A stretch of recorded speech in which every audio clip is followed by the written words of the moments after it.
And now your host of California MUFON Radio, Lorien Fenton. Welcome, everyone, to the California MUFON Radio Show. I'm your host, Lorien Fenton. I am so glad you guys are with me here tonight. Boy, I'll tell you, lots of things have been happening this week. The first thing that happened was that I actually signed a contract to go on KCOR with Tina Collette over at KCOR. I decided to do it. It's been a 2-year battle trying to decide whether I was going to add her network to the list, and I'm very happy to say I have done so. So you guys will be able to hear me on Monday nights from 8 to 10 p.m. on KCOR out of Las Vegas, my favorite city in the world. And it's going to be a lot of fun. It's going to be a different type of show. It's going to be mostly conspiracy and a lot about JFK and a lot about the shootings and all the craziness. As you guys all know, I love a good conspiracy. And so that's what it's going to be about. And I'm pretty excited about it. And it's not going to be a call-in show. I was going to do a call-in show, but I decided not to because I'm not really good with people. Oh, God, and we'll get into that here in a few minutes, why I'm not good with people. Because I don't like to be wrong, you know? Okay, but no, that's not true, folks. But I just had to throw that out there because a lot of people, that is their issue. So I'm on KCOR now on Monday night starting December 4th. And also, thank God, the guys here at IRN, MJ Lucas, Bob Tarmac, and Joe Champion have allowed me to share this show worldwide because, you know, without them being the great guys they are here at the network by sharing my show, it would not be simulcast. It's not simulcast tonight. No, it's being replayed on now KTLK, The Fringe FM, thefringe.fm, so you can find them, and they're really wonderful guys. They love my show, and and also Late Night in the Midlands. They've been playing my show over at Late Night in the Midlands now for a good year and a half, maybe 2 years, I don't know, but they grabbed this show. They love this show. They play also my Monday show at Rev Radio.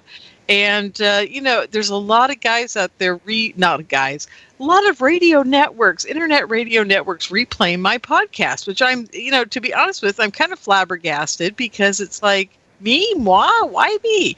But as my guest was just saying, everybody's expecting now rants out of me, so I guess they're becoming my signature thing. So we'll get one going here in just a moment, but before I do, I just want to thank all the guys out there, the Fringe.fm, Late Night in the Midlands, and all the guys here at IRN for sharing me with the world. I really do appreciate that. They don't know how much because, you know, I don't know. I'm going to start weeping now because, you know, the thing is there's so many networks out there that are just so grubby about holding on to their talent. You know, it's like they just can't let them go. They can't let them be replayed anywhere. And they just get so, you know, it's not fair because isn't that what we're all here for? Isn't that why everybody started the radio networks, is because they wanted to get the truth out about something?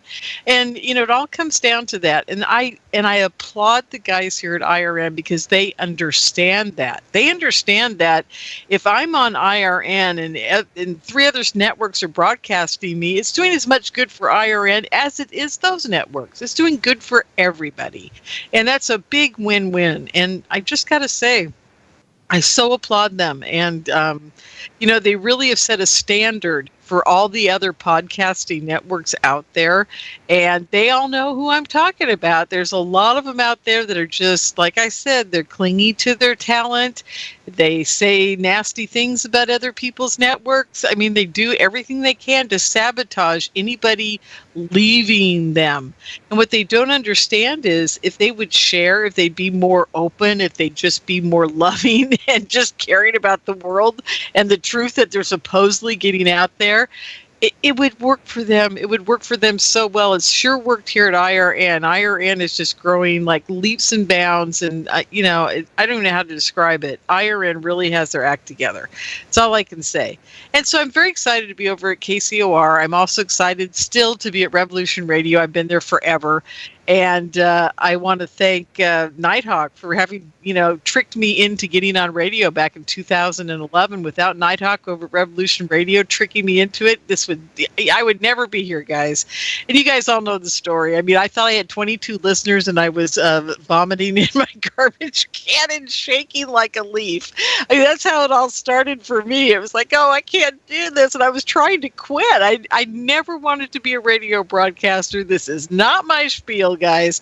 I tried it once in college and for a couple of months when I was doing communications, and I realized television and radio are not my thing. And here we are, I'm 60 years old, and I'm in radio, and now I'm in television. And it's not real television, it's internet television. But still, I mean, I still have to go to a set. I got to sit there. I got to be filmed. There's take, cut, the whole bit.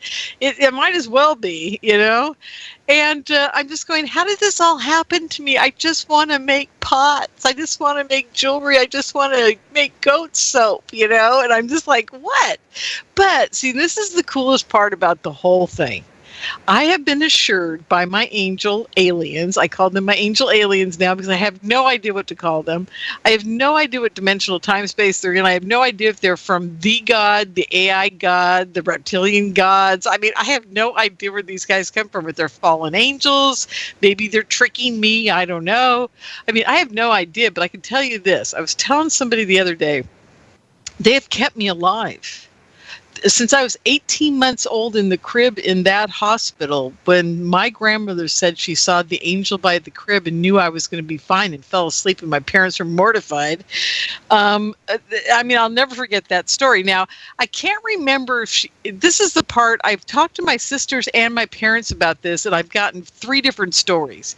The story number 1 is she saw the angel by the crib. Story number 2 is she saw the same angel she saw when she was very sick and dying when she was 13 or 14 years old.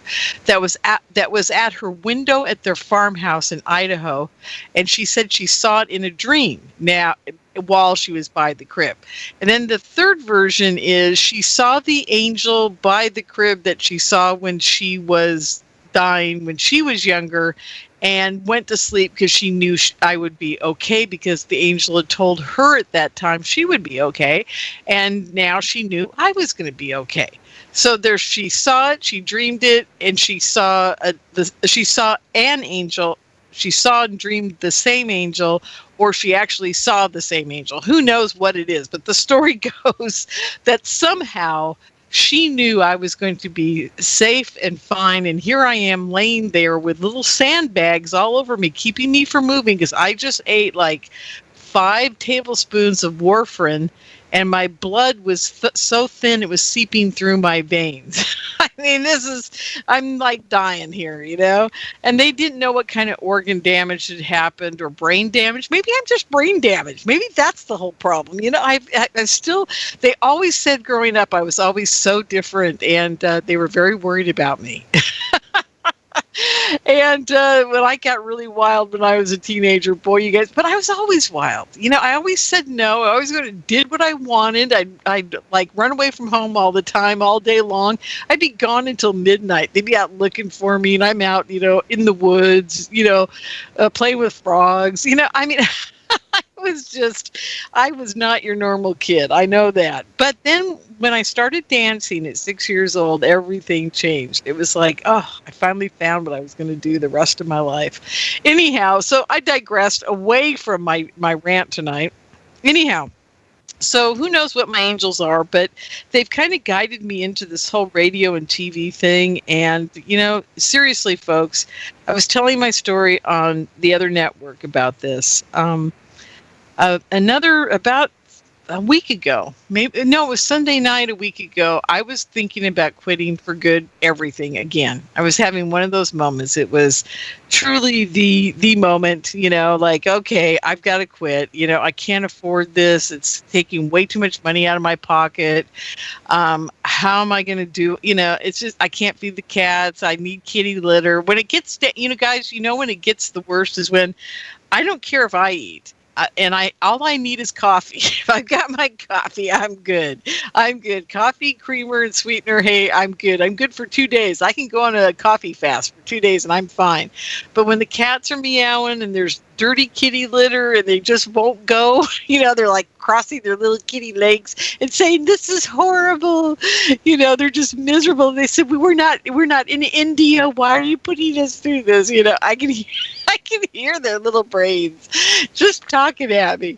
Anyhow, when the kitty litter's very dirty and there's very little cat food left to shake in the little container to get them to come running at night, that's when it hits me. It hits me that I could be working those 8 to 10 hours a week that I'm on radio and doing all the crazy things I do. And I could be making a lot of money. I could be surviving just fine. And I'm in the richest place in the world to survive, and I could be surviving just fine. I get paid very well for what I do. It's just I don't work very much.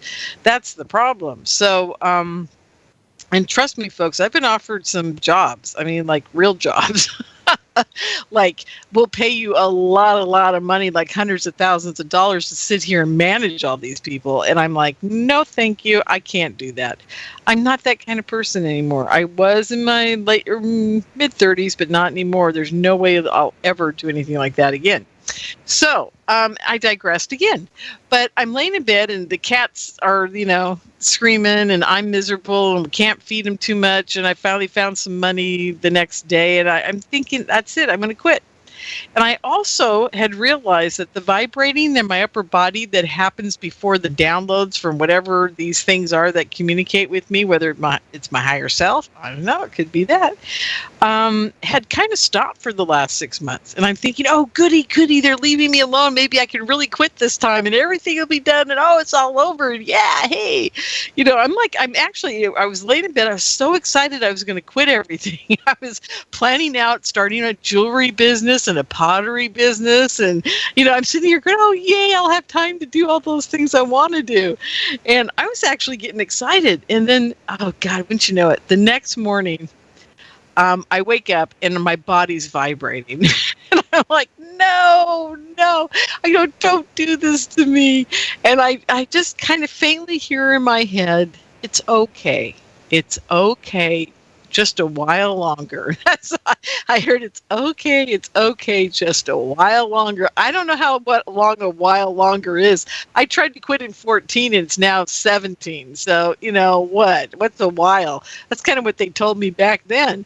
So, I'm like, okay, fine. And I was getting mad then. I was like mad. I was like fuming mad. And I sit down at my computer. I'm like, no, I'm not going to do it. I'm just not going to do it. Banging my fist on the counter. I'm not going to do it. And I opened my very first email, and it's from this lovely lady named Nikki. And I'm not going to tell you the whole gist of it. Basically, she lived in South Africa, and she just loved my show. And they moved to England, and she said, oh, my God, we love your show. And I was so worried I wasn't going to be able to find you up here. And, it's the internet, so she found me. So she's all happy again. But, I get these emails, and it's not about the fact that I get them. I don't get them often. I very seldom hear from anybody about anything. Most of the time, I think MJ and these guys are fooling me. Like, they say, oh, yeah, you've got a radio show. But really, it's just going out to 100 people somewhere in Istanbul, And they don't understand English. And that is kind of what I feel most of the time. I swear to God, you guys, I never hear from anybody. Hardly ever. It's just every once in a blue moon, someone will get a hold of me and say, oh, I'm your biggest fan or something like that. And I'll just be like, oh, and I turn into a mush puddle. And then I go, oh, God, okay, this gave me 6 months of life force back into my radio shows, So it's quite extraordinary. I got to say, boy, I wouldn't wish this upon anybody, to be honest with you. I find it, it's just bizarre. That's all I can say. It's just freaking bizarre. Okay, so that's my little personal rant for today. Now I want to get off onto a UFO rant. Oh, and the reason I did that personal rant is I want to thank all of you who do listen to me. That was the whole point. I almost forgot the point. The point of the rant tonight. I want to thank you all for listening to me. I really do. I want to thank you all from the bottom of my heart. It's like without you and without those angel aliens bugging me all the time to keep informing you guys, I wouldn't be able to do it, honestly. When your timing of your little emails that come to me that just say thank you for doing your show. I mean, one sentence turns me. I sit here and I swear to God, and I probably shouldn't admit this, but I cry, and then I go, "Oh my God, someone cares," and I'm a mess, and I'm like, I can't quit. If there's one person out there who actually listens to me, and then I ask myself, is that my ego, or is that some kind of crazy thing that I got to do because I'm obsessed for no reason? And then I finally realize, no, I'm not that person. I'm not the ego. I'm not some of the people out there that I could mention name and just go on about, but I'm not going to. And you guys all know who I'm talking about. It's the people that have to hear their own voice all night long. And I kind of, honestly, I don't care. That's the worst part. People ask me all the time, where do I see your shows? Where do I see your stuff? How come it's not on YouTube? Or, blah, blah, blah. Why didn't you put it on gas? Why didn't you do anything? I'm like, because I don't care. And they're like, how can you say that? I said, because this isn't my job. It's not the thing I was meant to do, but I guess I am meant to do it. So here's the other part. Every meditation I do, thank you all for listening. And now I'm starting to realize, after all these years, maybe I should take some responsibility and actually try to produce this in a better fashion. Maybe I should really try to give you guys, bang up, like, here's the guest picture, and there's their bio and all that stuff, and I got to do all that stuff. And maybe I should just start doing it. It doesn't look like it's going to end anytime soon, and I do really owe that to you guys for tuning in to me. So I'm going to try. I'll tell you what, in January, I'll really try. I'm going to rebuild my website over the holidays. I won't have time until then to do it. I just, basically put that into the drawer until December. And I'll rebuild the website, start my membership site, and hopefully you guys can support me too. I mean, it's only going to be a few bucks a month, but I've also realized how much money I'm losing doing this, and I really do kind of need your support. So this is a thank you for listening, and maybe in January you guys can all start helping me out, because for me being here, the one thing, like I said, I love doing this. I really do love it, in spite of the fact that it's like, been forced upon me, like spoon-fed and shoved down my throat. And gently, of course. But the one thing I really don't like is the fact that I have to worry about my cats. And you guys, my cats are my kids, and that's the most important thing to me, and I'm worried they're getting old. They're really getting old, and every day I wake up and I look at them, and they're usually, you guys are going to love this, baby boy with his big bare, big feet was on my shoulder, laying across the side of my body, and he's really long, so he goes from my hips all the way up to my shoulder, and he's got these big claws, and he hangs them over my shoulder right down by my neck, and then he looks at me, and he just perches up there like the Sphinx in the desert with his paws hanging over me, and all I do is I kind of turn my head to the side and look up, and there he's right there. 3 inches away from my nose. And it's the most amazing thing. And he just has the biggest blue eyes, and he just melts my heart. And it's like I'm looking at my baby love. And what can I say? I mean, that's it. That's what it's all about for me. And if anything happened, they're getting old. And I just, every day I wake up and go, no, don't get sick. Don't, and I just pray and I pray and I pray. So, I'm trying to keep them until they're at least 22. That's my goal. 22-year-old cats. And, I'll tell you what, I'm not going to be on the show that week. When the cats are gone, you guys, there'll be a big old black banner out there that says Lorien's children have passed, and she's taking some time off, because seriously, they are my pride, my joy, my love. They're everything, and they're so smart. See, that's why I say I'm prideful of them, because they're so smart. They really are smart. They're like dogs. It's amazing to me. Anyhow, okay, now that was the personal rant. We'll leave it at that. I'm going to get to the rant, and I hope my guest doesn't mind me keeping her a little longer, but this will only take a few minutes. I was listening. Oh, you guys are going to love this. I got sent a link to the Cory Goode presentation in Europe. I don't even know where it was in Europe. All I know is it was on September 20th. So you guys can all look it up if you want to. I don't care. I don't even care anymore. I'm just so mad right now. I could just spit bullets about this man. You know, I have a lot of good friends in ufology, and I'm going to mention a few of them. David Adair, Mark McCandlish, Melinda Leslie, my buddy Plutronus. The list goes on and on. I mean, I could go down the list. These are people who have been in ufology for 30 years minimum each, okay? Misha was in it and out of it and back in it. Misha Johnston. I mean, the woman's been threatened. Her life's been threatened. Stan Romanek, his life's been threatened.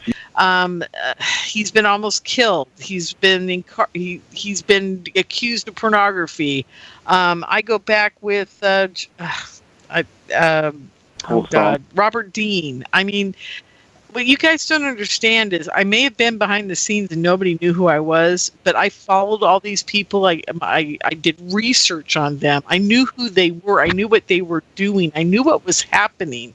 I kept real good tabs. There's a whole bunch of others. I mean, I probably 150 to 200 other people.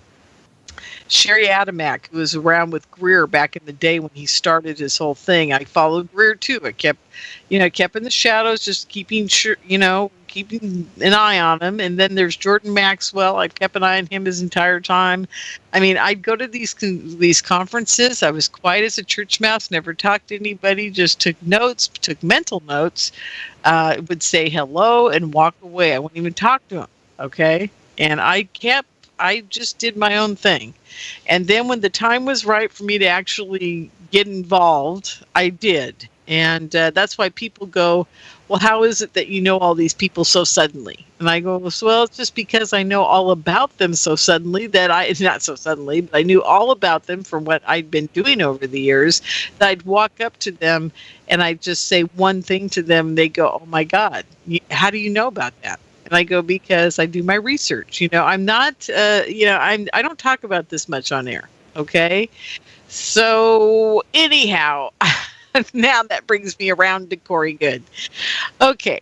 Now I told you guys my whole rant about the MUFON Symposium in July when I was there and he spoke. And the reason I was not allowed to be in the room, and this was my 5 best friends and a couple other people at MUFON, basically kindly suggested the day before that I not show up at 10:30 to see his presentation, that why don't you take the code to the live stream and watch it from the house and take your time getting over to the conference center. And I thought, that's a darn good idea, because I had a sneaking suspicion I was probably going to do one of two things. Stand in the back of the room and scream, "You lying son of a bee," or I was going to stand there and go, "You stole that from so-and-so," and just tear on up to the front of the stage, grab the microphone away from him and say, "The last 5 things you've said came from so-and-so and so-and-so and so-and-so and so-and-so. And what do you have to say for yourself?" I could just hear myself doing this. And they could too. See, this is the thing. That luckily enough, my friends know me so well. They know that I am like, oh my God. When I start getting like this, there's no stopping me. And there's a point where I will lose it really bad, and they know it, and they all knew it. I mean, it was the producer of the video that was there. It was the people at MUFON. It was all my friends. They all knew this was coming, and they were like, "Oh my God, we got to keep her home." So they did, and I did. I got there right when it was ending, because I watched an hour of it, and I was so angry. I drove it like 120 miles an hour to get over to the conference center. And then when I walked in the room, my good friend Melinda says to me, "Oh my God, I'm so angry. Oh my God, I'm so glad you weren't here." Those are the first 2 sentences out of her mouth. And 3 other people behind her said the same exact thing. They said, "Oh my God, we're so mad. Oh my God, we're so glad you weren't here."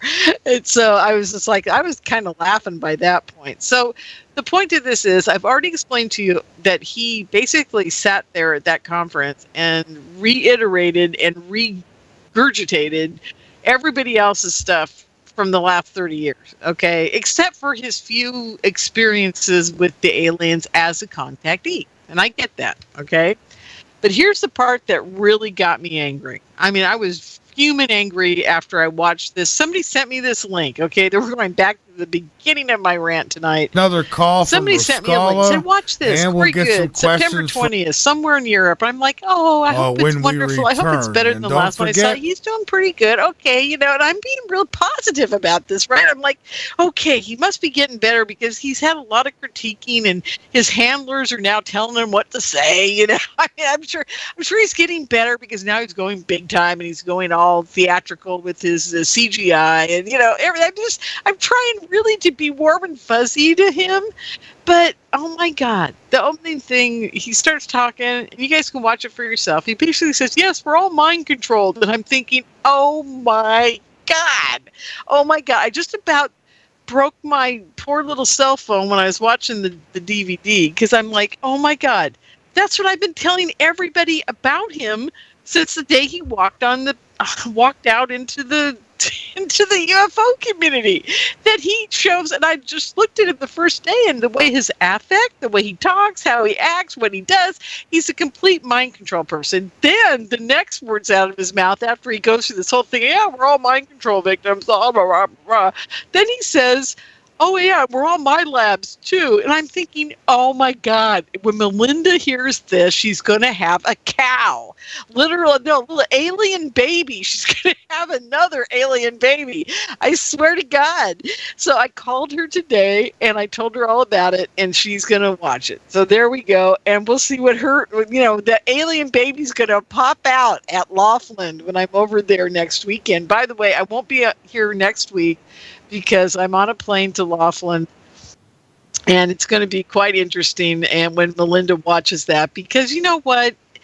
There are people at like these conferences that Melinda speaks at, when she talks about all this MyLab stuff, she is the ultimate expert on MyLabs, the ultimate expert. She's the only one out there that was brave enough 15 years ago to get up and talk about MyLabs. Besides Carla Turner, who's dead, besides Eve Lorgren and James Bartley, and a few of the others that are kind of still in the woodwork around, but nothing like Melinda. Melinda's been tenacious, especially since 2011 when I hooked up with her and I said, you got to keep going. You got to keep talking about this. It's super, super important, because she too was thinking, well, it's run its course. People don't care. And I said, people do care, because MyLabs is truly a major player in this whole thing. And yes, there's the good and love and light and all that, but also, you guys, there's the dark side. And I want to make sure everybody understands the dark side so they can embrace the light. I mean, if you're not looking at the dark side, then why bother? I mean, you've got to look at it all. Anyhow, bottom line to this, I was incensed when I saw this. I was furious and I was very angry. And only because now, suddenly, after his eclipse event, after all this stuff, suddenly now he's a mind control victim. Like, what is he doing? Is he asking to speak at my mind control conference? I don't know. But he certainly grabbed onto my stuff because I've been very vocal about it. Very, very vocal. So someone out there who belongs in his camp that listens to my show, thank you very much. But I'm the one who said it first about him, and he can't get around there and talking about himself. Okay? If he wants to, that's fine, but he should say, just like he should be saying with everybody else who he cites the stuff, he just rambles on about it. He never tells you where he got the information. Tell him to start saying that. If he would say, yes, I got this information from Robert Dean. Yes, I got this information from Niara Isley. Yes, I got this insight from Lorien Fenton. Yes, I got this information from Melinda Leslie. Whatever he wants to say, that's fine. People would accept him a hell of a lot more if he, instead of getting up there and having us all go, wait a minute, I've heard that before from somebody else. That just makes him look like a tool. That's all I got to say about it. Okay, I'm done with my rant. I'm done. And I've taken way too long. I want to apologize to my guest. And my guest tonight is Caroline Cory, and I want you guys all to meet her. She is not Miss UFO Abductee, but she is one step removed, and she knows all about it. Right, Caroline? Hi. Yes. Hi.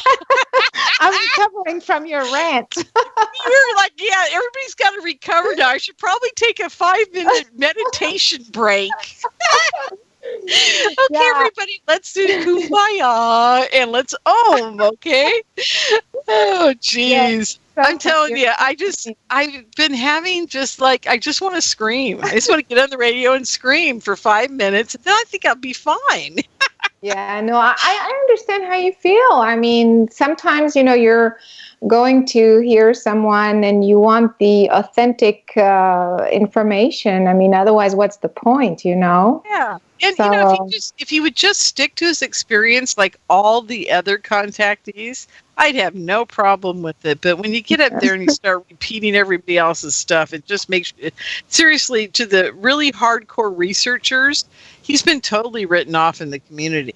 I mean, it's very sad. And he could have had a really important place in the community, like Greer, if he had said, these are my experiences, and I know that everybody else is having the same thing, or I know these researchers have done a lot of work around it. Let's explore what they've done and see how it compares to what's happened to me. That's all you have to say. That's what I do when I get up and speak, because I bring up Whitley and I bring up Travis Walton and I bring up a lot of people, but I do it in the context of how does their contact relate to how I perceive it and what has happened to them that's happened to me, and we kind of compare it all, Sure. We don't. Washing my nose, oh yeah. I'm a shower curtain, and I do one thing: keep water from leaking everywhere. So you see why I feel useless compared to Geico, who does so much more. Like, not only could Geico save you money, but they've been around for over 75 years, and they give you 24/7 access online, over the phone, or on the Geico app. And they've got a 97% customer satisfaction rating. They do all this while I have to listen to this chucklehead. Oh, good, he stopped. Washing my toes. Oh, great, an encore. Geico. Expect great savings and a whole lot more. I'm the only authority out there that's, having this thing. Anyhow, okay. Enough about that, because we're just being ridiculous now. As they say, I'm going too far. So I'm going to Inception Radio Network right now because I forgot to go in there as usual. I'm going to get in the chat room so we can get some questions in the last half hour of the show, because I know by the time we get there, Carolyn, that there's going to be plenty of questions for you. I hope so. Yeah. Hi, everyone. Okay, you guys, I'm here. I'm finally here. So why don't you guys join us in the chat room? If you don't mind, that's inceptionradionetwork.com/chat. Just do that, inceptionradionetwork.com/chat. If you get in there, I'll know you're there, and we can, rock and roll tonight. Okay, so Caroline, why don't you first tell, this is a whole new audience from the audience I have over at my other station. So if you can do me a big favor and tell everybody who you are, what you're about, where they can find your website and all this stuff, then you and I can just start chatting away and having a great old time here. Okay, great. So, in fact, you said it. My background is not ufology at all. I did not come in contact with spaceships, or I wasn't abducted or anything like that. I had direct contact with some beings when I was very, very young. And in fact, the first very significant contact experience happened at the age of 5. And I had those light beings that showed up, and we started communicating telepathically. And so since that time, that opened me up to a whole new world, as you can imagine. I started to realize also that I could see subtle energy very clearly. So it wasn't just seeing the beings, but I could kind of read or see their consciousness patterns. So I could detect where they came from, what they were about. There is no hiding, actually. When you contact spirit, you kind of know all of the information. And so that started at a very young age with that first experience. And then as I grew up, I started meeting other types of beings, and from the material ones to different kinds of beings, not just what people talk about, the Pleiadians and Arcturians and things like that, but also I had a couple of grays showed up in my bedroom one day. But most of my experiences were some of them were telepathic. Some of them were interdimensional, meaning they would kind of come in, they appear kind of like a spirit type thing and then disappear. And others were literally material. I mean, they were in physical form.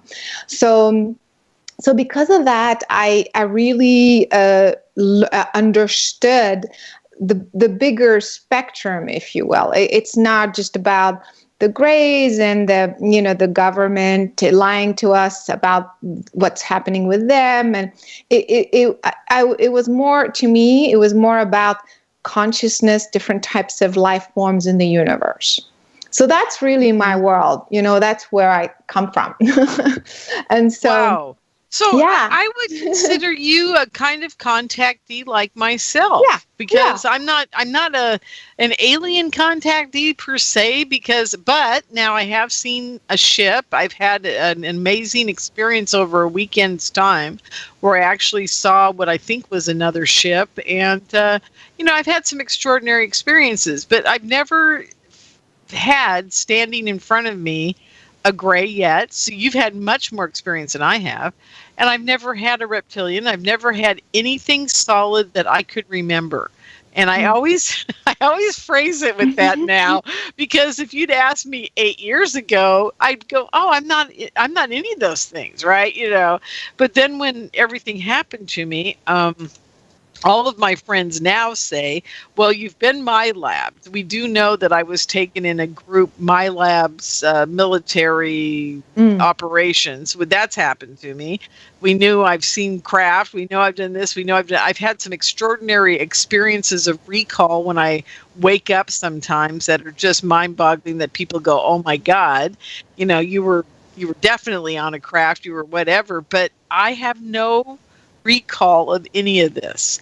And the interesting part to it to me is that I'm the one person that they probably should give the recall, but I'm also that one person that if I knew this was all real, I'd probably freak out so bad I'd be in a rubber room for the rest of my life. So they know what they're doing, don't you think?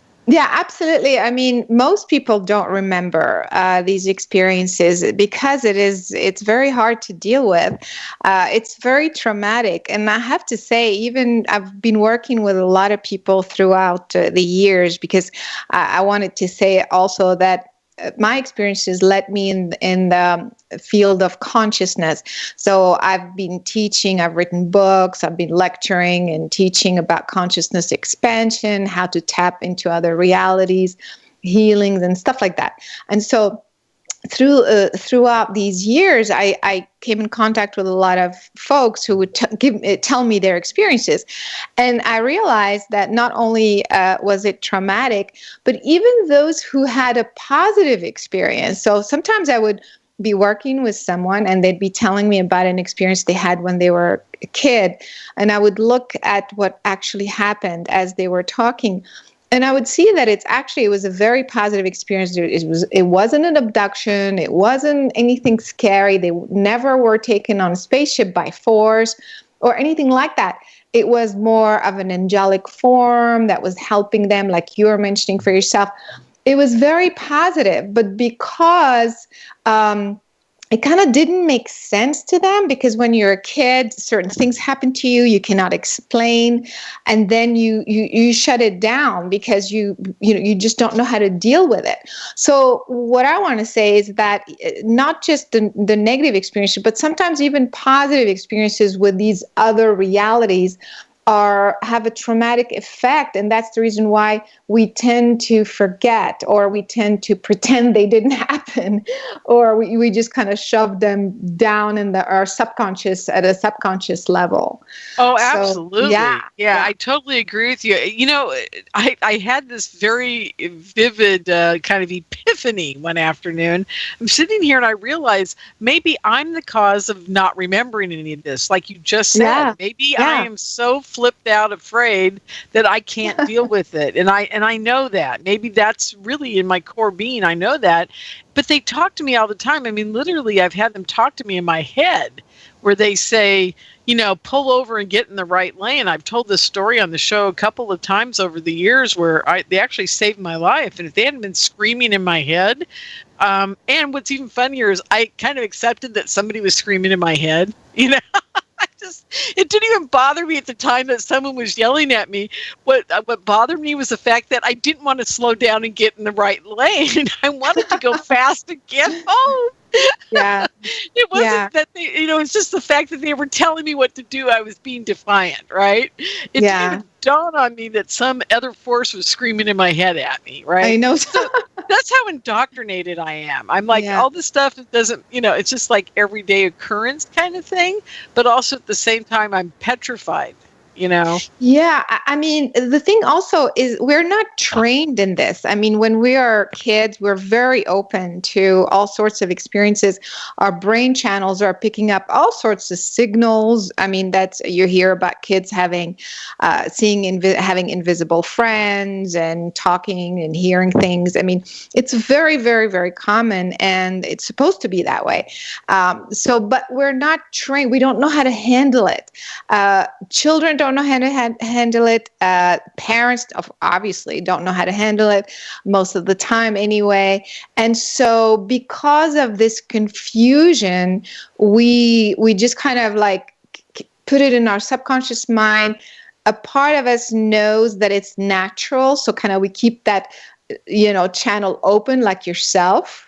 Part of you knows that it's okay, and another part of you doesn't know how to deal with it. You know what I mean? So there's this dichotomy going on, So yeah, I probably kicked, bit, and screamed all the way to whatever abduction they were taking me to the first time. And they're probably like, oh, God, we don't want that to happen. Let's try her another way, I mean, I'm sure I've been a handful for them. Yeah, I could just, it's how you just kind of know. Yeah, absolutely. I think we come here, I know for sure, because I remember exactly how it works. I know how, I know from my experience, and I could see it as well in so many folks that I'm working with. We come in and we don't really disconnect ever from what I call our spirit lineage, spirit family.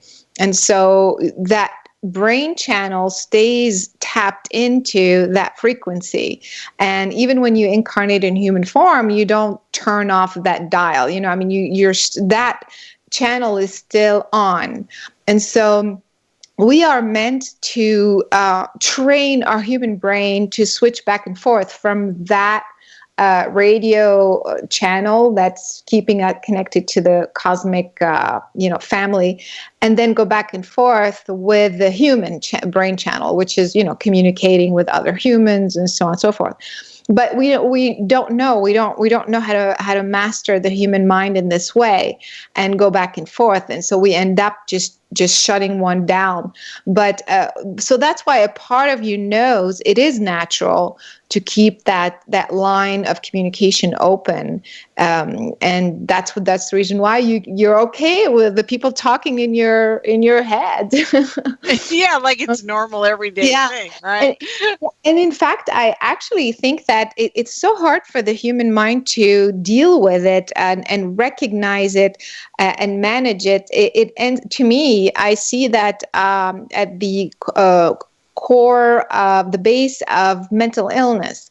In fact, when I work with some schizophrenic folks or paranoid schizophrenia, because my background is psychology, and so I worked also in some cases like that, and I could see that those folks who were saying, well, there's a voice in my head telling me to go do this or whatever, or I'm being told that I'm being followed or what have you. So because I could see the subtle energy very clearly, like I could literally see like a video what is happening around them. I mean, the voice in their head is not a voice. It's a real being that's there, that's talking to them. And so, but the person cannot handle it, doesn't know how to handle it. So with time, they end up drinking to kind of forget that somebody's in their head talking to them. So a lot of schizophrenic cases, paranoid cases are also very much associated with alcoholism. Yes. And drug And abuse. drug abuse. Yeah. It's huge in the, but this is this is kind of an unspoken secret in the UFO community. But there are a lot of alcoholics and a lot of drug addicts. I would say mostly alcoholics, though. Yeah. In a lot of the contactees. I mean, because it's truly one of the few ways, you can knock yourself out, and hopefully you don't remember them taking you, or you're too drunk for them to take. Exactly.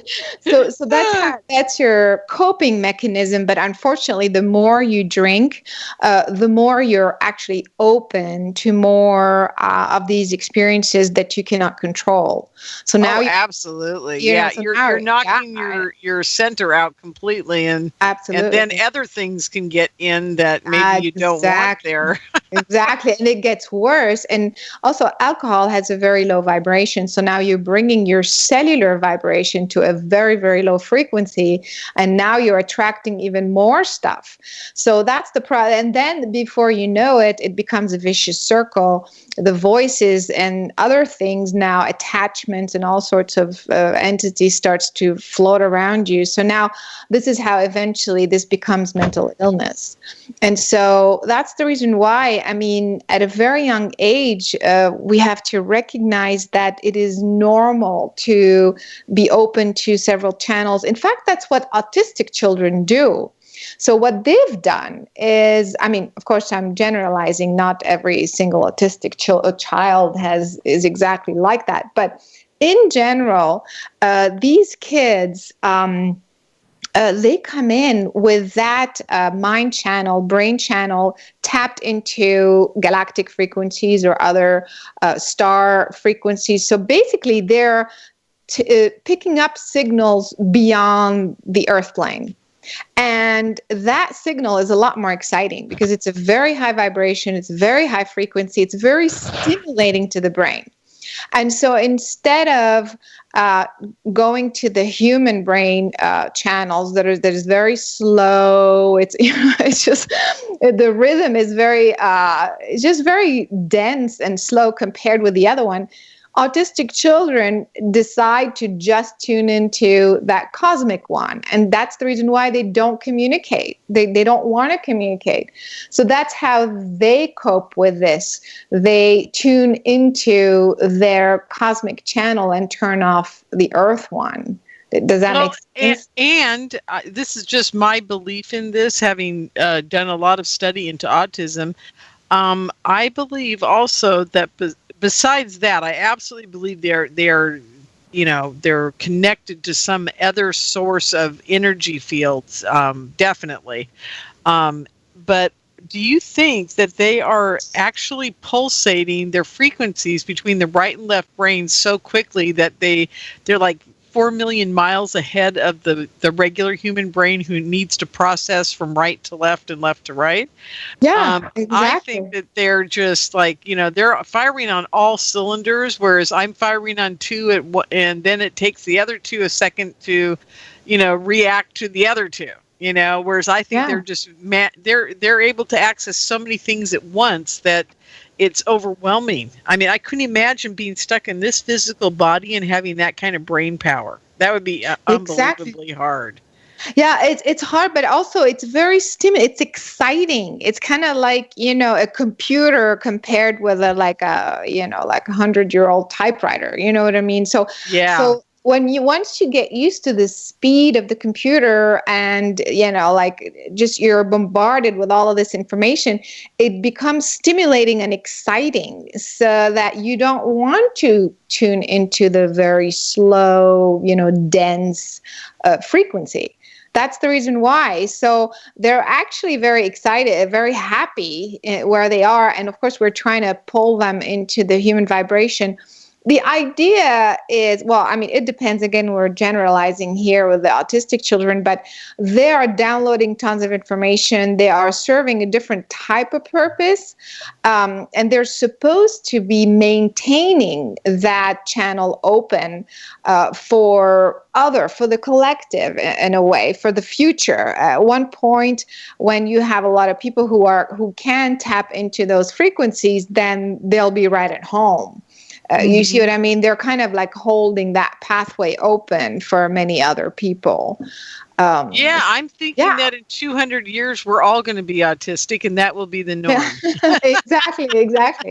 That's exactly. Yeah. Hey, have you ever seen the movie Midnight Express or Midnight Special? I can't remember the name of it, but now that's terrible that I can't remember. I'll look it up on the break. It's the movie about the young boy and his parents are trying to save him from the cult. Have you seen that movie? That rings a bell. And at the end, it basically has all to do with aliens or other dimensions. I don't know which one is. Oh, that? it is the most remarkable movie. During the break, I'll look it up and I will give it to you, and I will also talk about it briefly for the audience because that movie. It did it for me. It was like all the movies up to that point, E.T. and, Close Encounters and, on and on and on. Even my JFK movie, Oliver Stone, even all of it. I put them all together. And then and the new one, Arrival, I absolutely adore that movie. Have you seen Arrival yet? Yeah, I have. Oh, I absolutely, that one is so near and dear to my heart. But anyhow, Midnight Special, I think, is just extraordinary. And I think people should see it because it truly is, I think, where we're heading. It's I don't want to give it away, but it's definitely one of the most amazing movies I've seen. It has a lot to do with transhumanism, basically. Yeah, I think the aliens at this point, I don't know if you've talked to a lot of contactees, Caroline, I just don't know if you do that, but in the contactee world right now, within the last 5 to 10 years, maybe a little longer, the human hybrid stuff has slowed down quite a bit, or maybe it has become refined. That's the way I'd like to describe it. I think they were doing a mass population cross-section in the 40s, 50s, 60s, maybe the 20s, maybe the teens, I don't know, back in the 1900s, okay? And I think when we hit 2000 and beyond, they now have that broad spectrum is already done. That project's finished, and now they're focusing on another very small group. And they're creating a new type of hybrid out of the small group that are actually probably 2,000 or 3,000 years of their hybridization to get us to this level of human that they can work with. Okay. And now I think they're at the point where they're grabbing certain people like there's this young lady named Lisa in Sedona. And she tells about her children that they're being made. And she's very young. I mean, she's in her early 30s. And, she's the next generation of hybridization mothers, I call them, the hybrid mothers. But there's not as many. And when they do come out, they're very specialized. And they're very focused on these children. And they know all about them. And they don't freak out about them, and they're never taken in these mass groups of 150 naked men and women, like that used to happen in the 60s, 70s, and 80s. I'm just not hearing about that stuff anymore. So anyhow, the reason I bring this all up to you is when you deal with these people, do you feel like they're some of them might be the people that are going to change the future of the alien-human connection that's going on? Do you have those people that you deal with? Yeah, in fact, a few of them are in my film. and they're talking. I wonder if I set that up okay. Okay. Yeah, it's like your guides are doing good. So that's something. Her ear. Keep talking in her ear. I was just going to say, it's almost time for a break. Maybe we should start telling them about your film and what you do for your training courses and all that stuff. Yeah. So, so I have a couple of those hybrid mothers in the film, and they tell us about how they're taken on ships. But like you just said, it's nothing scary. It's not this groups of people being, none of that. And they absolutely love the experience. I mean, you should see them, hear them in the film. They feel it's totally normal. It's natural. They talk about their children, and they draw their pictures of their children. I mean, not pictures like a snapshot, but images that they drew. Sure. And they have, telepathic communication, and actually they get to go on the ship as well and see the children. And like you said, it's amazing. I mean, there is no fear whatsoever. It just feels like it's part of their work, like you just said. So just going back to your question, do you feel that these are the ones that are changing the planet, or, evolving the human species? Yeah, the species, I think, sure. Yeah, I think they're playing one part. I don't think they're, kind of leading the whole much bigger picture. But I want to say on a local level, and what I mean by local is more this planetary system. It's like there's different levels of awakening a species on a planet. And I think they're just part of the local evolution of the species. There's a bigger umbrella as well that is leading the human species on its evolutionary path. Does that make sense? They're kind of just a part of the bigger picture. Yeah, exactly. I think that's just one slice of what this whole our whole galaxy and these planets are doing. And we may have been terraformed, and you know what? We're going to talk about that after the break. Okay. Sounds good. So there we go, folks. I've actually hit a break on time for the first time in weeks, and here we are. It's 9 p.m. here on the beautiful West Coast, and so we'll take a break. We'll be back right after these messages. Welcome back, everyone, to the California MUFON Radio Show. I'm your host, Lorien Fenton. I am happy you guys are here with me tonight, and Caroline Cory is with us, and we're having a great time talking about all things consciousness and aliens. They're kind of all mixed together, maybe angels too. But before we get back to Caroline, I do have to tell you guys, the MUFON dues went up today. I forgot to tell you last week to get your MUFON at the old rate, but you know what? It's really cool just to get it at the new rate, because there's a lot of new perks involved with the new rate that they've got going on. And also, the MUFON website's changing. It's evolving. I went there the other day, and it was completely different than it was when I was there a couple months ago. So lots of things are happening at MUFON. And, with the whole Tom DeLonge thing happening, and the whole Corey Goode evolution, and Gaia TV, all that, MUFON's kind of still hanging in there. They're in the background. We'll see what happens. There's 2 other groups that are starting up now, but like I said, MUFON's been there since '69. It's been through the wars. I would definitely say MUFON is probably battle tested, and they've caused a lot of their own battles, though. I will throw that in because I love them dearly, and I always speak the truth.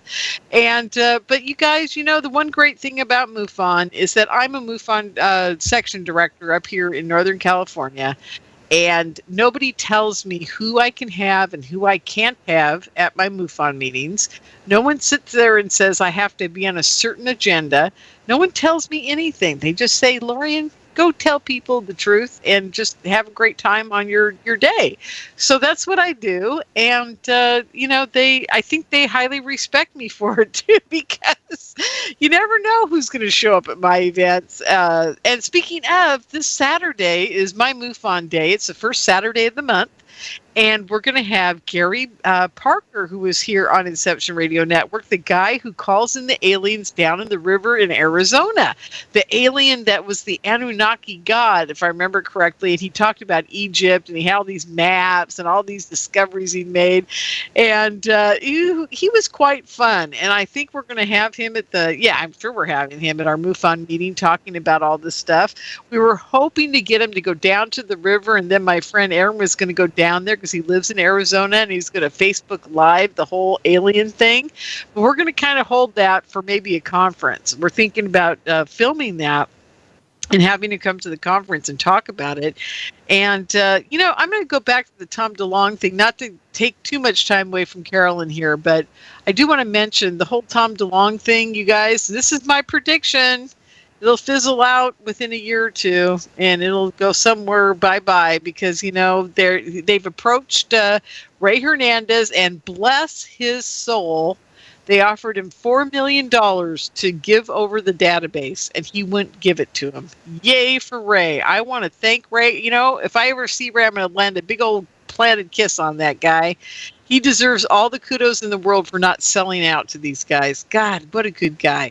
There is rumor also on Facebook that there is a woman who got a video of an alien when she was speaking at a conference somewhere, and they offered her $4 million for it. Now, whether it's true or not, it's another whole issue. And whether it's true they offered $4 million to either one of them, I don't know. Maybe it was $1 million. Maybe the story exaggerates by $1 million every time someone talks about it. Maybe they only offered Ray for $500,000. Who knows? But the point to this is they're desperate for everybody else's research. So that tells me these guys don't have a leg to stand on. So I'm predicting within 2 years, it'll be kind of like the joke of the UFO community. They'll be gone. But I can tell you this, MUFON will still be there. I'll still be having my meetings, maybe. It's a quote unquote maybe. And you will always be able to find a MUFON meeting near you. You'll be able to get together with like people of like mind. You'll be able to go out to dinner. You'll be able to have a speaker. You'll be able to share your experiences. You'll be able to have some fun. It's once a month where you can actually hang out with people and you're not the weirdo. And they'll actually listen to you. They'll actually say, "Oh my God, really?" Instead of, "I got to go do the dishes." You'll get that reaction. It'll be so nice for a change. So do come to a MUFON meeting near you. Go to MUFON, MUFON.com. Check it out and check out the meetings and have a great time and tell them Lorien sent you, because it really irritates them when you guys all get together and start meetings and do this and say, "Hey, Lorien Fenton sent me and I'm supposed to be here." They'll go, "Oh my God, that girl, she just never stops." Okay. So anyhow, you guys, thank you very much for supporting me. Thank you for supporting IRN, and thank you for taking care of MUFON too. I appreciate it. Okay, Carolyn, we're back, and I've done my spiel for the night. And what a great spiel it is. I get to... Hi, it's me, that little voice inside your head.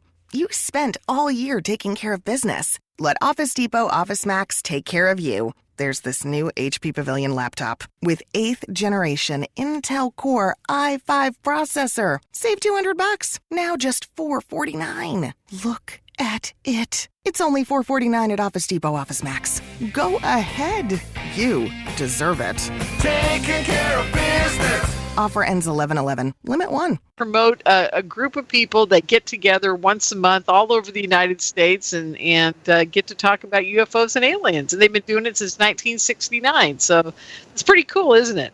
That's great. We need that. We do. We need that. But there's lots of other cool groups, too. And, one of these nights, I think I'm going to do a little marathon of different people who are starting different groups. There's one that's doing nothing but consciousness and alien telepathy. They probably got 15,000 people over the United States working on it. There's also Costa. That's what we...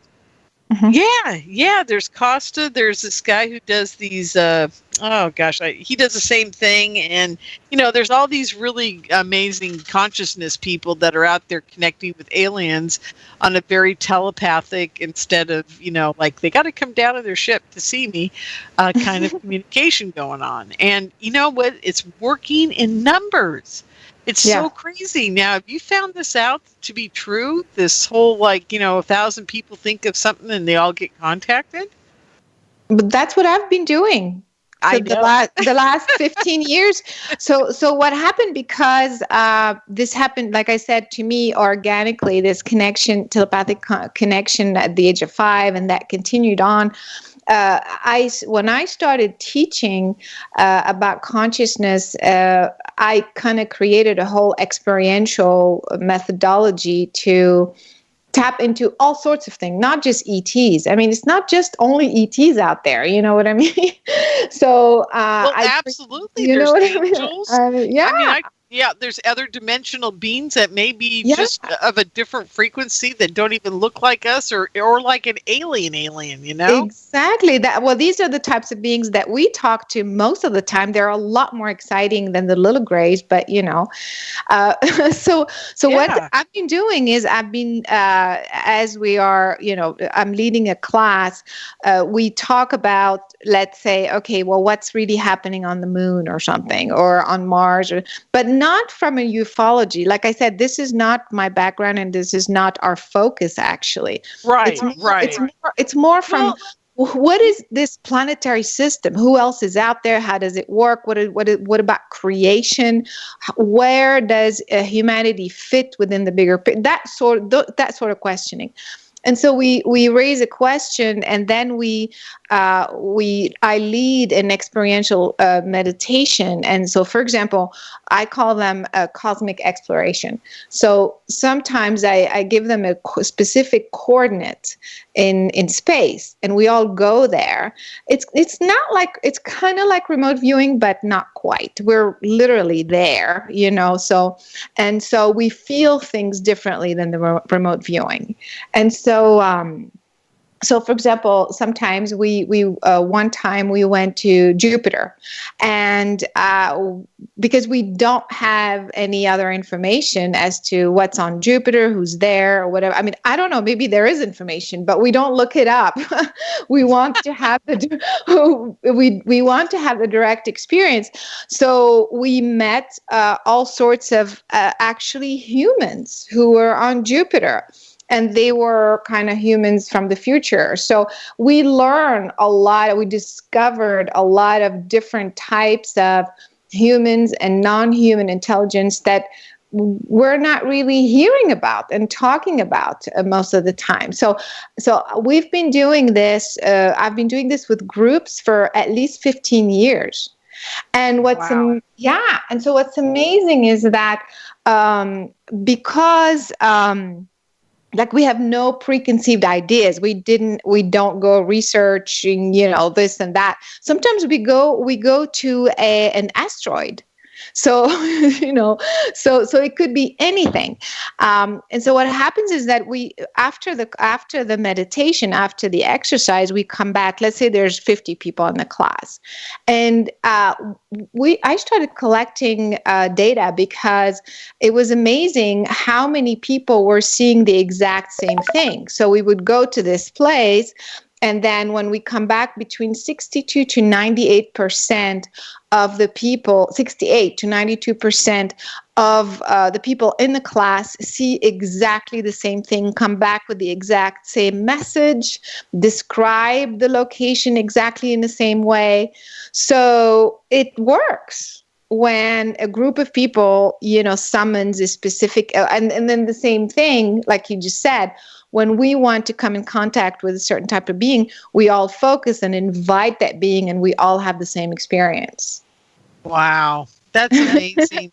Yeah. It's really that simple. Every time I think about all the remote viewing guys that came before all this, they really blazed a trail for us all to do this in just a fraction of a second. Like, I've been doing that my entire life. I always am going somewhere in my head, and I'm always calling. You know what I've been doing my entire life? Instead of a telephone, I call people in my head. I go, ring, ring.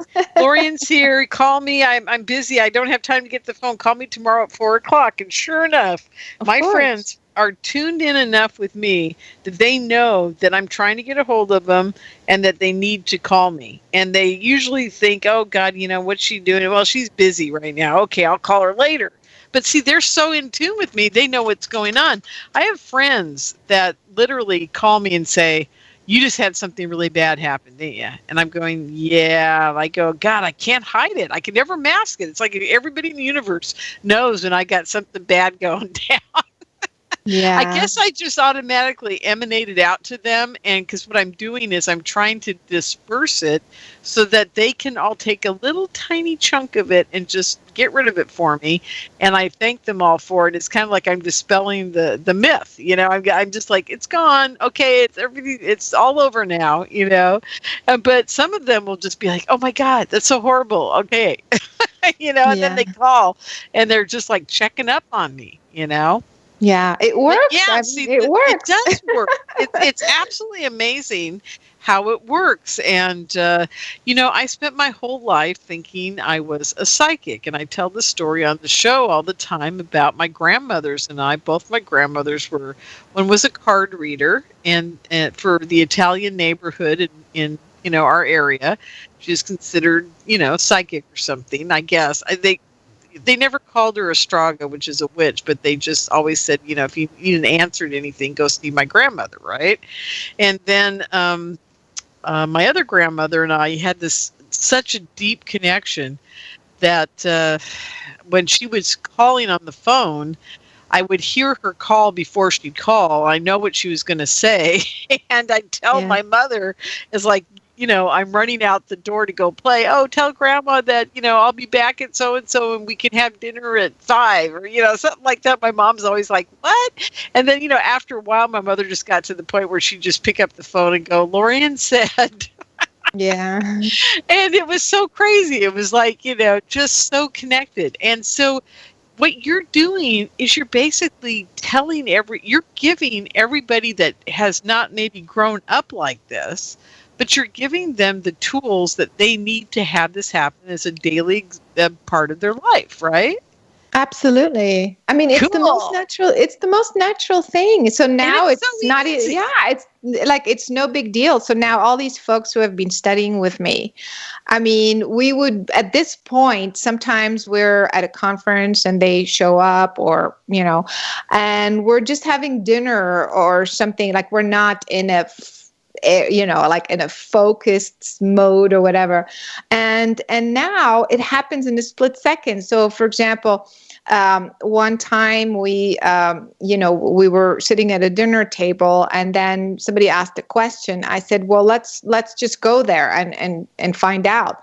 So in that split second, like we went and we saw exactly the type of being that was communicating with us, you know, like, you see what I mean? So it becomes a habit. It becomes your brain. You train your brain to know how to position it, to align itself, to pick up the information with clarity, no matter what's happening around you, you know, even in a restaurant or even in a store. So I mean, that's what we should have been doing with all the children, you know. Oh, absolutely. Growing up. See, yeah. What should be happening is your teaching or your classes or whatever it is that you're offering should be how they're running schools these days. And I think within 20 to 40 years, it will be. I really do. I think so. If we can get over killing each other, we just get over that, you know, like it only has been 3,000 years we've been tromping on each other.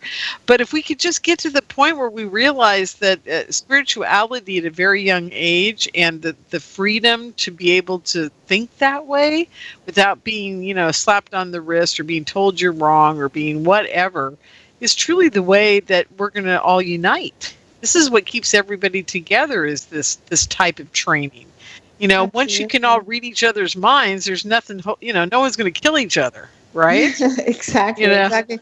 So in fact, I created an educational system like that, you know, just to know how to tune into the information, to see beyond what's written. In other words, read an article simply by looking at it without reading it, because you kind of see the consciousness of it, or the information, you know what I mean, like the truth behind it. So this also helps you with discernment. So you're not being biased by, oh, it's this guy who wrote this book. Oh, it's that person who says something about this art. You know what I mean? It's just you're bypassing all the human programming to get directly to the information in a truthful manner.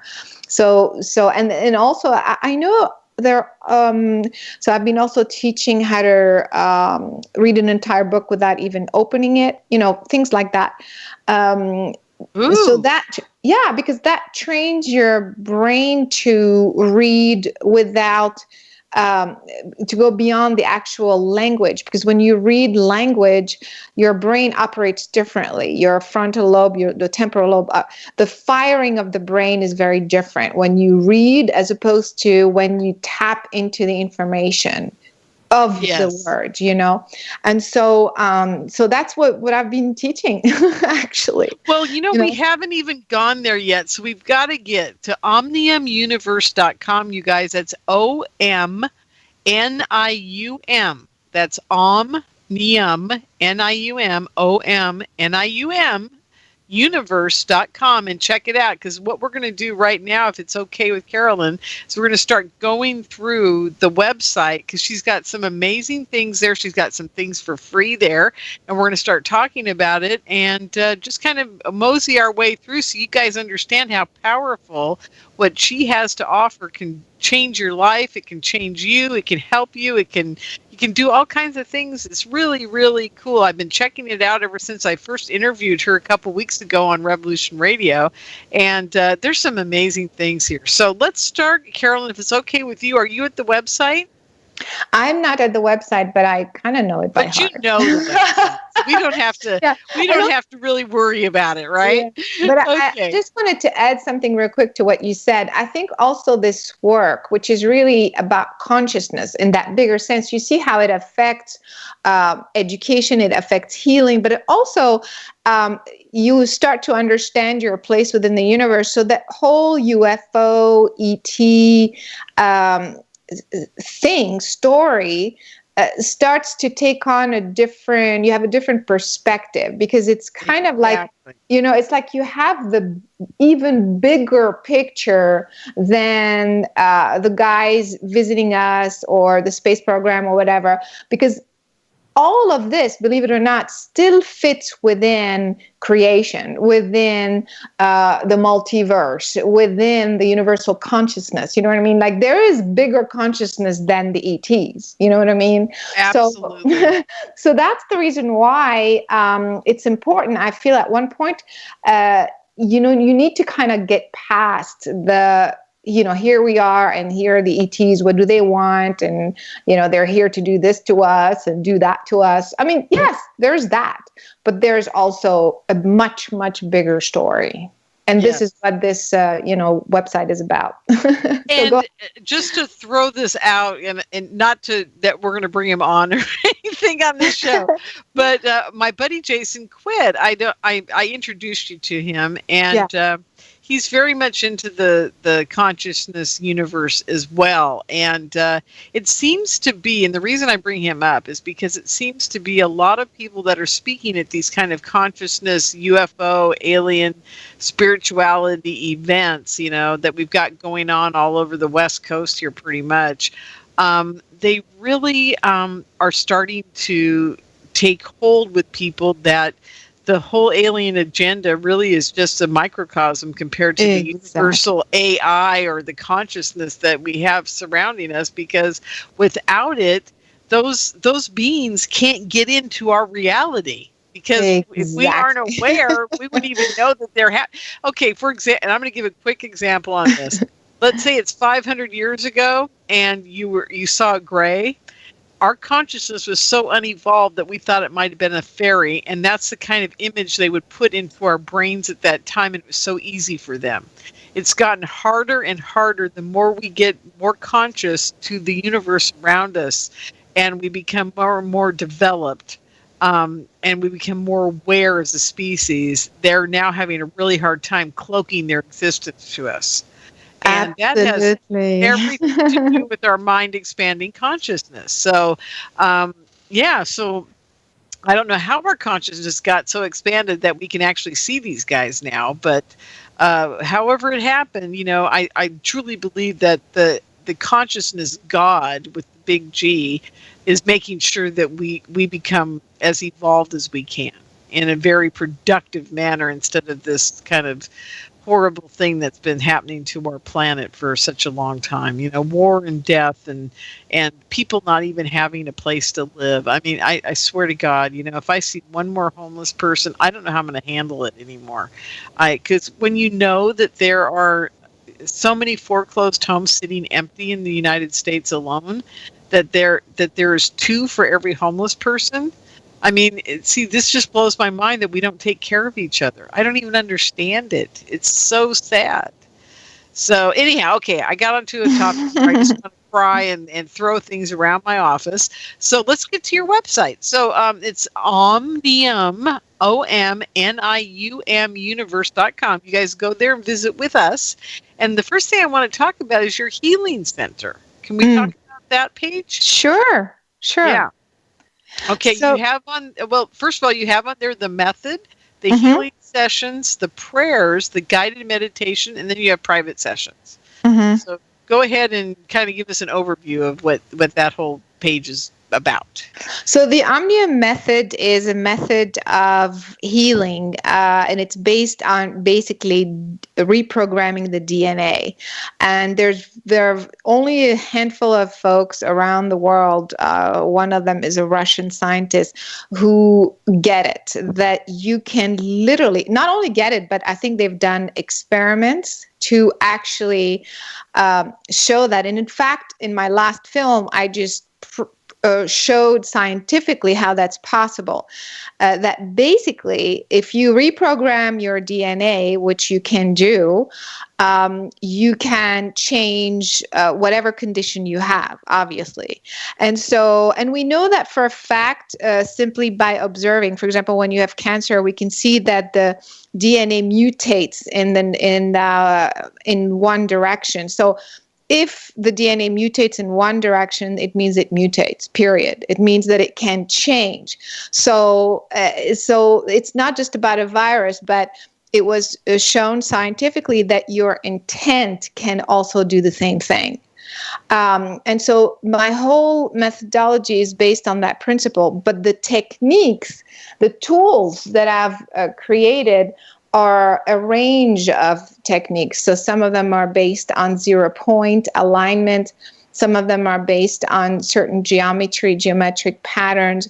Another technique is called singularity. Another one is called time suspension. So it's a very sophisticated technique to reprogram the DNA. When you said that, my brain was kind of going, now, do I have to do them in a certain order? Is there instruments within some of these? Do I have a glass, like a wand? Or, I mean, is there, what does it kind of entail? I mean, is it just meditating on these certain things? Or do I have instruments and I'm having to do physical things as well?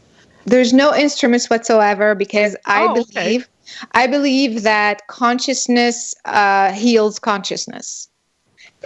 Instead of a machine, I'm not putting down the effect of certain devices or whatever, sending out a frequency. But guess what? If you have a machine that sends out a healing frequency of whatever, 700 hertz. Well, guess like what? A Rife machine, for example. Yeah. Well, guess what? My consciousness can do that and more. So why not send an organic frequency from consciousness to consciousness, instead of going through an electromagnetic device? Because no matter how you look at it, it's a machine. There's electricity going through it. You know what I mean? There's some sort of non-organic something that's part of the process. And just playing like stupid Lorien here, the devil's advocate Lorien, I'm going, how would I ever figure out how to do that? I mean, how do I tell my brain to start banging out 700, whatever decibels, and how would I make it go through my body? I mean, my brain just goes, what? So is it that simple? I mean, is it just like something like, okay, think of 700 hertz and you just kind of go, whoop, and you're there? Or that simple, believe it or not. But here's the thing. So it depends. If you are wanting to have a healing session for yourself, you don't have to worry about any of this. You just go online and then you choose a session, and the meditation, the guided exercise has all this technique in it. All you have to do is just kind of, just follow through. But if you want to teach that, if you want to train in this methodology, then you have to learn. There's like 3 full modules, and it gets very technical, and but so you don't have to worry about that. But really, at the end of the day, as long as you clear your beliefs, for example, if you don't believe that you can reprogram your DNA, so you can all day long say, hey, change this, change that, it's not going to happen, because you have an unconscious belief that this won't happen. You know what I mean? Right. So the first thing is for you to clear that belief, and then it's as simple as speaking to your DNA. Believe it or not. Yeah. No, I absolutely am there with you. I speak to my DNA all the time, and I speak to my cells, and I talk to my organs, and people think I'm nuts when I tell them this. So I very seldom have ever admitted that on radio. But so it's scientifically proven. Like I said, these are the scientists who are at the cutting edge. Obviously, mainstream science. They're not even looking at the DNA for that purpose anyway. They're just looking at it in terms of genetics. But there's a wave genetics that the Russians are working on. But we did a DNA experiment in the film. I don't know if I told you about that. So I remember you mentioned it, but I don't know if you went into any detail. So why don't you talk about that a little bit, just so people get the gist? So what I wanted to do in the film was to show some sort of validation, to have some sort of scientific evidence for the contact phenomenon. Not that the UFO showed up, or not that, but more that the human is actually coming in contact with a non-human intelligence. Telepathically, or whether this being shows up or not, does not show up. But there are so many people who say, I did come in contact with a spirit being. It was my dead grandfather, or it was this angel, or what have you. And I know I did, because I feel different. And so what I wanted to do is, how does that work? I wanted to have scientific validation for these claims. So I found Glenn Ryan. I don't know if you know him. He's a quantum physicist, biophysicist, and he's been working on DNA samples from female placenta from women. Pregnant women.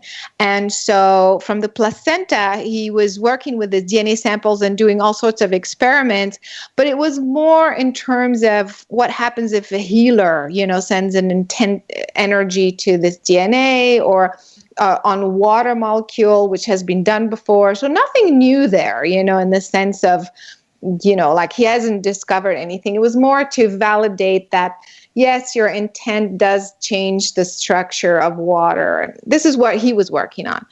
And then I said, and so I said, hey, what I'm doing this film on contact with a non-human, like an invisible being, spirit being. What if can we bring a spirit being and see if the DNA gets affected or not? And he said, well, it's never been done before. I said, well, that's the point. let's try that.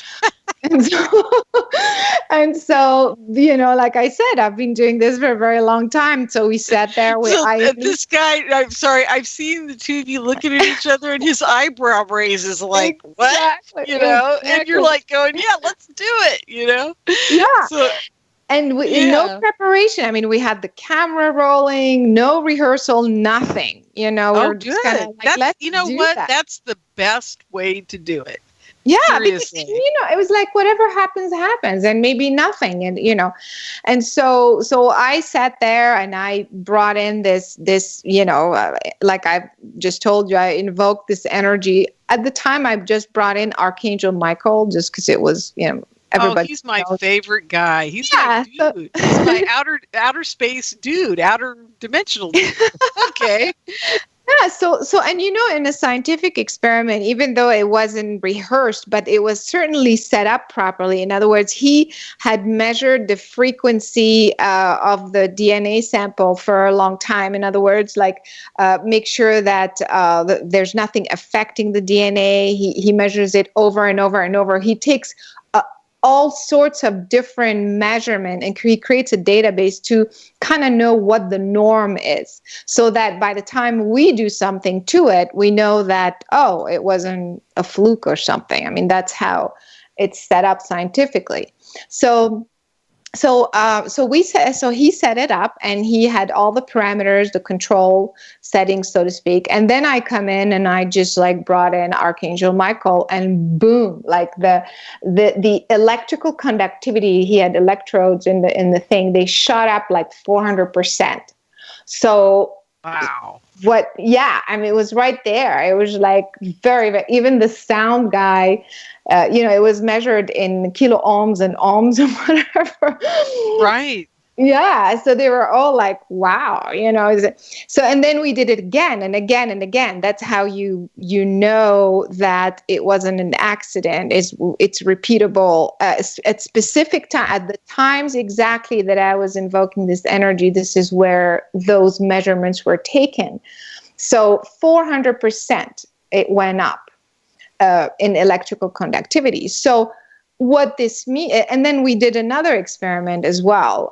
Do you want me to tell you that one as well? Yeah, sure. I mean, I'm fascinated about this because I want people to know about your movie, because I think you can tell us about it, but until they actually see it, it doesn't really get your I mean, this is great. We're doing it on radio, but I can't wait till they can actually see the movie. So we'll talk about how they can see the movie after this, okay? But anyhow, go ahead. Yeah, tell us about the second experiment.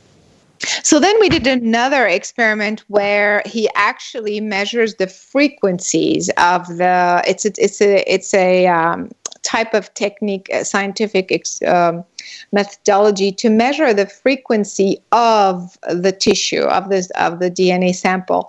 And so once again, he measures the frequency over and over and over and over, and he knows the control, so to speak, range of frequency that this DNA sample has. And once again, here I am. I just brought in this spirit entity, and the frequency. I mean, I don't want to give away the film because it's pretty sure, mind-blowing. Yeah. But the frequency actually was different. So now, wait a minute. We're talking about the actual frequency of the cell. And I mean, what this means is that something that's invisible, or a spirit entity, is actually changing the frequency of the DNA. That's what was demonstrated on camera. Now, here's the kicker on this. Did you ask the frequency or the entity to change it? Of course not. I just sat there and I just brought the entity, and I said, we just, if you're there. I mean, I didn't say anything in terms of like do this or do that.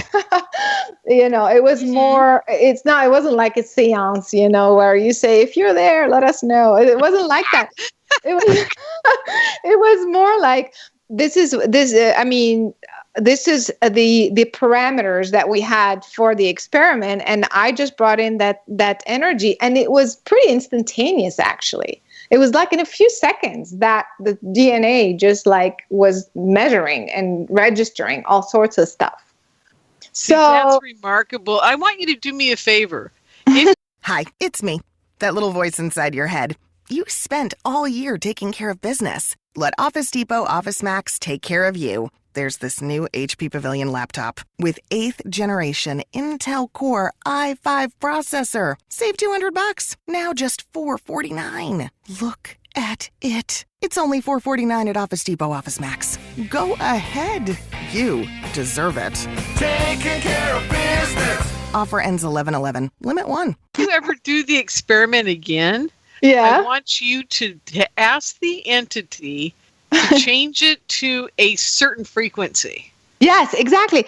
So what happened after we did this experiment. Glenn, the scientist, he couldn't believe it. He said, "Do you realize this has never been done before? I mean, this is like crazy. This is like a new invention, so to speak."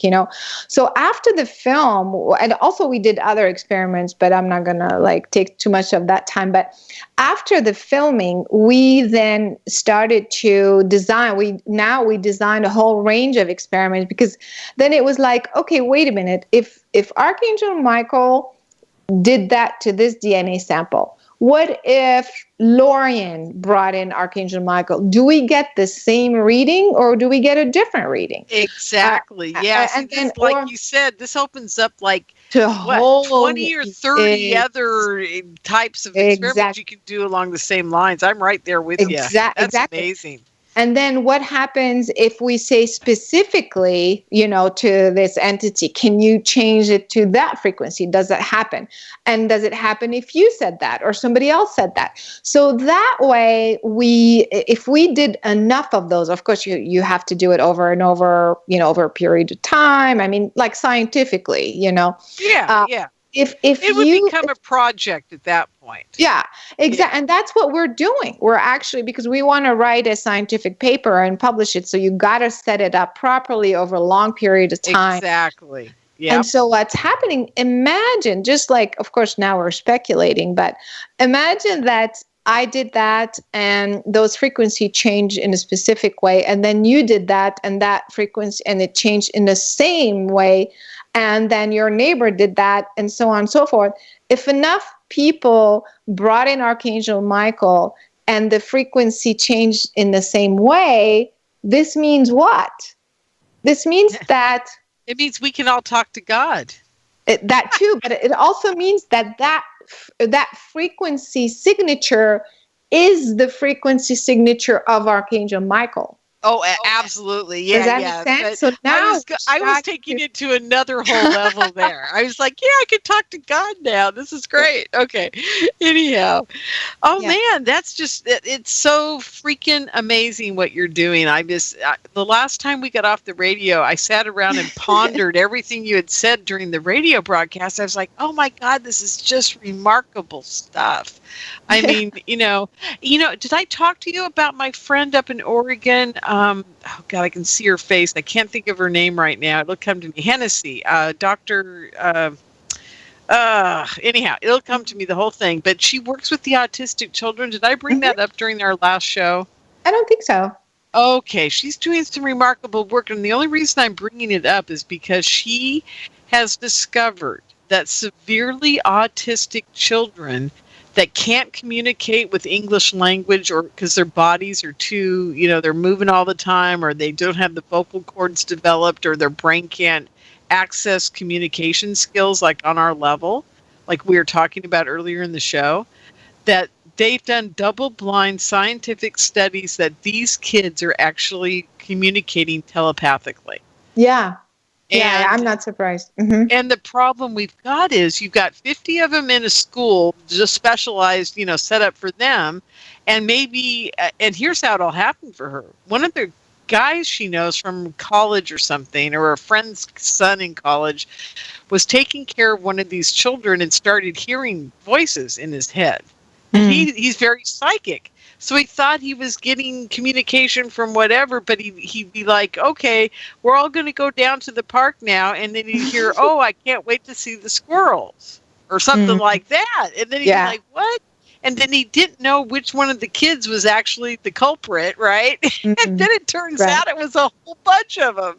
Yeah. So anyhow, so she did this whole double blind. Diane something Hennessy is her name. Diane Hennessy Powell. That's it. Okay, just got there.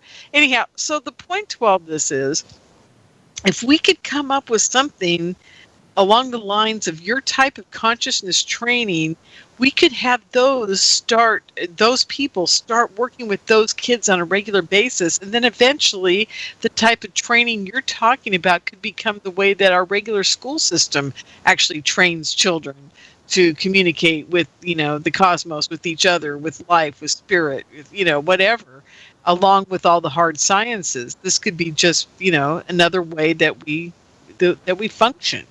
Absolutely. And yeah, so just like we were talking about earlier in the show, I'm just reiterating that back because it took me forever to remember her name. I didn't want to bring this all up without, something. But what you're doing is very similar, and you guys are doing it scientifically, and that is the way to go nowadays because there's so much what we call, bad science going on out there that we've got to have people doing it the methodology.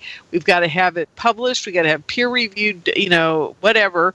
It's just got to get out there that way because that's the only way anybody's going to really pay attention to it. So I think you're doing great work. I just want you to know that. I also want to mention just real quickly here, folks, you can get to her on the Healing Center page at omniumuniverse.com. You can get there's the Clearing Addiction session number 203 is free, and so is a Physical Body and Endocrine Cleanse. It's session GH02. So you can go there and you got 2 free sessions. They'll blow your mind. Please do them, and just do them. I mean, I don't know what else to say on that because there we go. And if you don't mind, Carolyn, I'd like to move on to your Omnium universe because we've got about 10 minutes left in the show. I want to make sure we get through all this, okay? Yeah. It's really important people know about what you're doing as far as the training goes. So anyhow, talk a little bit about that page. Yeah. So going back to, we started off, I was talking about all these experiments because it has to do, basically we were showing that the DNA is programmable. That's what we've done in the film. So if it is programmable and all I did was bring an entity, so I could have also changed it with my own thoughts. So that's another thing that we're designing right now. So basically, this methodology is about reprogramming the DNA through your intent, but also about clearing all the unconscious blocks and things like that. Also, this methodology helps you go back to the root cause of the issue because, sometimes the root cause, we go back to a childhood issue with the mother and father, but this helps you go back to pretty much the beginning of everything, of your existence. So you learn to, so it's not like, it came from a past life or from some trauma. No, a lot of the blocks start, for example, of you incarnating on the earth the very first time, hundreds of thousands of years ago, So this is the sort of technique, because if you don't go there, there's always something will stay. So you have to resolve the issue at the root cause, and this is the technique that I've developed in this healing, the Omnium healing method. Can I ask you a question? Of course. I feel like I'm in class already. I've got my hand raised. I'm ready to go. I've always been of the mind, and this last time you said this, I don't know if I asked the question or not, but I've always been of the mind that we are experiencing all these past lives all at the same time. So are you basically saying that are you saying they are truly past lives, or do you believe that they're all happening at the same time? Yeah, I don't know if we talked about that last time, but another very, very important, huge thing that is part of this learning and understanding of consciousness has to do with the planetary grid. I'm not sure if we talked about that last time, but expand upon that a little bit. So what happens is that there is a patterning of space itself. It's kind of, you can look at it as being the energy field of the planet. So, but it's not just an energy field. It's very specifically organized in a geometric pattern. And so it starts at the core of the planet, but it expands up about 7,000 miles above the surface of the planet. So imagine that there's this whole web. It's a grid within a grid within a grid. It's 3 grids within one big grid. And so all of these grids are actually correlate with the human brain. In other words, the geometry of the human brain is coherent mathematically with the geometry of these grids.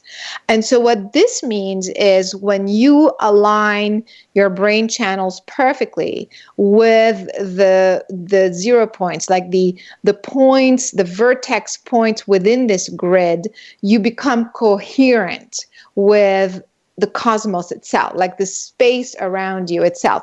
And when you do that, you open up your human brain to all of the universal pathways. Does that make sense? Can you visualize that? Yeah. Yep.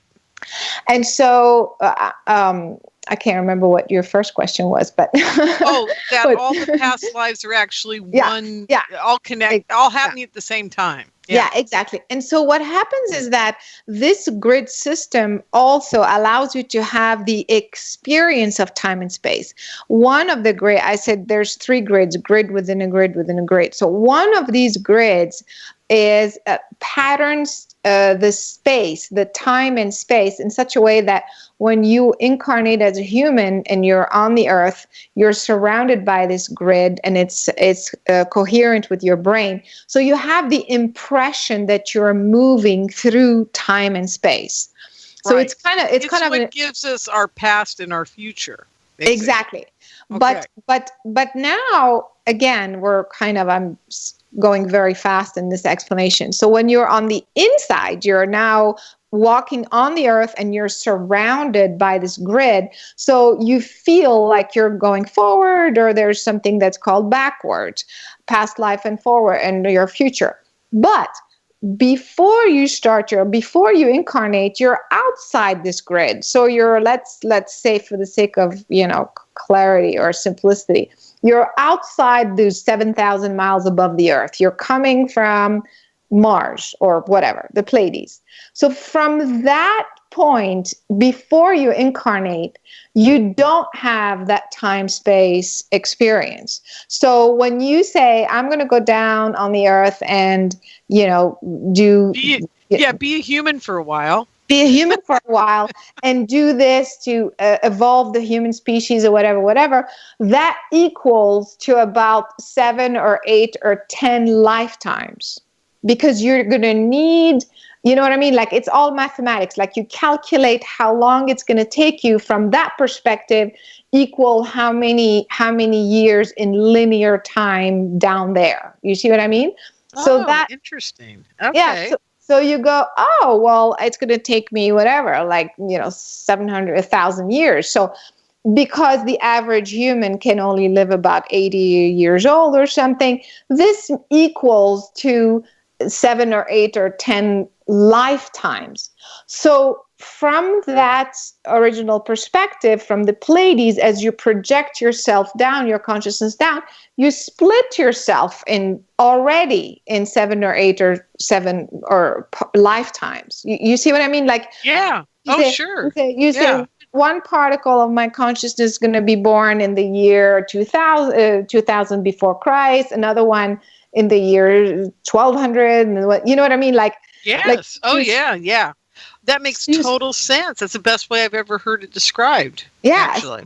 So you're splitting your consciousness simultaneously because you're one consciousness from up there. And so those lifetimes already exist, and they are actually parallel lives. They're not past. Absolutely.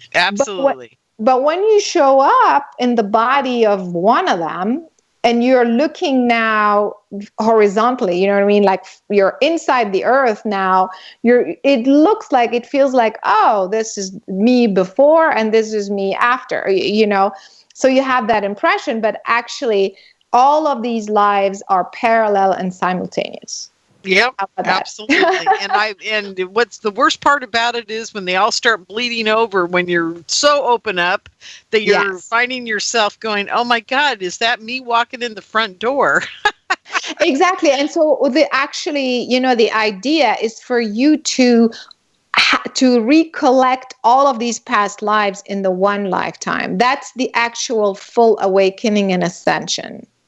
Wow. Because this means that you are bringing back all of your particles, you know what I mean, in this one consciousness.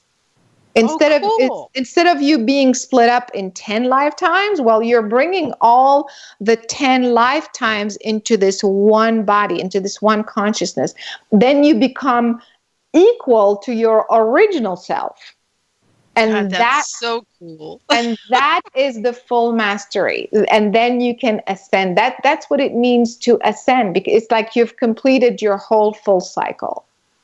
You know, this is very interesting. You said it like this because that is very similar to what the Bardas say in the Book of the Dead, on living and dying and traveling to your next existence.